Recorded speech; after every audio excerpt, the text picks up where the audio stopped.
Everybody, welcome to week 4, and another opportunity for you to dive into the Book of Mormon and get some study done, and really feel like you're drawing closer to the Lord. Don't you love that, man? What a glare on my head. That's come on the last couple of years. Anyways, good thing I'm getting old, right? If you could just permit me, I just wanted to talk about your family home evening project um, submission. So whether it was last week or this week, you should have given this family home evening. You should have had your lesson. Um, and you could do it this week. But at the end of this week, what you're going to submit, make sure you're doing the right template. You've already submitted the plan. This one, you got to make sure you're submitting the submission that describes how it went.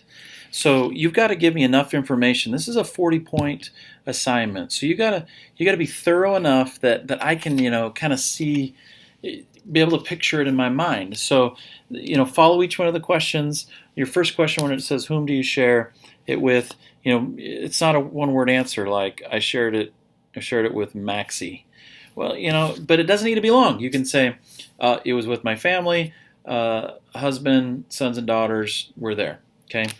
Then you need to just, in the next column, I think it's what went best. Again, don't say when we were reading from the scriptures. Describe to me what went best. You could say, after we were reading the scriptures, I played the Mormon message, such and such, and after the Mormon message, when we asked this question, again, just relive it. Let me picture it. Let me see what went best. I want to see, I want to experience with you. Don't be afraid of the third question that says, well, what could have went better? That's just teaching. Like every day after I'm done with this lesson, I go over the lesson in my head, and you're thinking, man, how could that have went better? Because you're going to have an opportunity to have another family home evening and be able to teach another lesson, and you need to identify to me and just say, well, I noticed that when I was reading the really long story out of the Ensign that my kids started to get bored.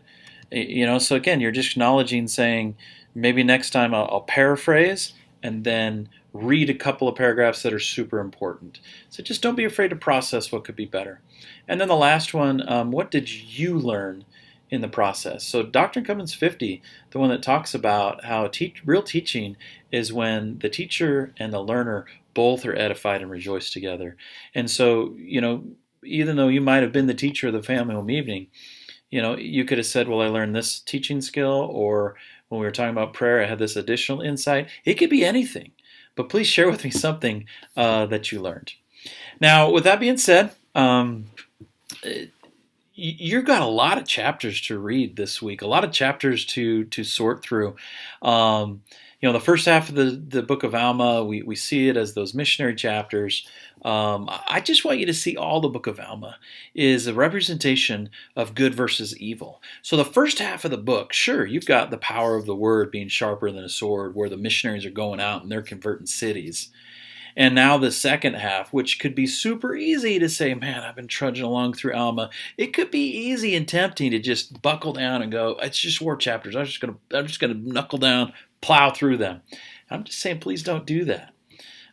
Sure, it's temple warfare, but you can learn a lot from these war chapters. Just consider, how did they defend themselves? It talks about often what they did to defend their cities. Look at yourself and say, what can I do in my home? How can I build up a fence around my home? How can I dig a ditch around my home? How can I, they put armies among those that were the weakest parts of the land. Whether you're looking at your family saying, is there a child that needs more, of my time? Or is there a ward member that is maybe one of the weaker? Those are the ones that we surround, that we put more energy into, and that we can help. The title of liberty. This is the thing that Captain Moroni is out there waving the title of liberty and getting people fired up, saying, we fight for family and religion and for freedom. When this world comes at you and says, what is wrong with you, members? Right? You're not accepting, and you should just love us for who we are. And we're like, well, actually, God's defined family. I got to fight for that family. So there's so much to learn in these war chapters. So as you read it, as you're looking at similar things, as you're reading a lot of chapters, just say, how can I apply this to me, to my situation, to defend myself?